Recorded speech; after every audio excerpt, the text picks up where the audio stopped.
winter in England. The countryside is laid with a beautiful white sheet of snow which sparkles in the sunlight, but for some, this isn't a beautiful sight to see.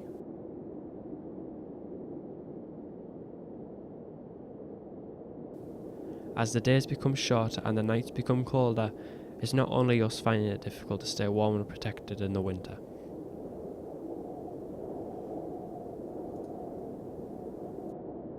The planet has now entered its last season of the year, and as England angles itself further to the poles, temperatures start to drop dramatically. Living can seem tough for wildlife when global temperatures start to drop below the zeros. Take the simplest type of animals, for example. During summer times, ducks, swans and geese tend to stay away from each other and spread out across lakesides, whereas now, with temperatures as low as -10 degrees, they decide to huddle up together in large groups around food sources. But this is no friendly group. Fights for the ever-changing food supplies can occur and displays of dominance will arise from these once-thought domestic animals. So, the fight for food is a formidable one. But what about the fight for warmth? Birds' feathers are incredibly good protection against the cold from their structure. Birds such as ducks and geese also have a special oil covered over their feathers. This substance makes water dribble off their feathers, meaning that birds' feathers doesn't suck up any of the freezing waters when they're in the lake. But while being in the freezing waters, these birds' feet are exposed to the lake.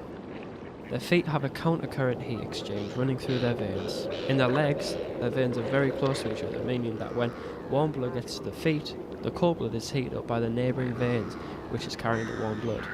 This keeps their feet constantly warm. But what about the simpler life forms on the planet?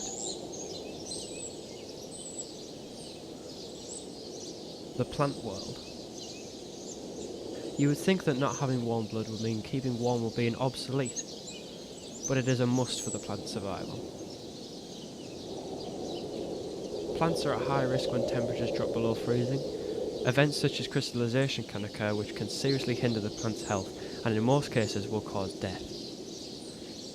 Some specialised plants can create their own heat, like a mammal would, by uncoupling their cells, which creates a small amount of friction, just enough to make heat. Other plants, like trees, drop their leaves.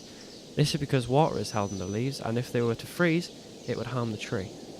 So instead they drop the leaves, which will have already been damaged by insects and disease. This is a way of getting rid of the old leaves in preparation for spring, with new, healthy leaves growing.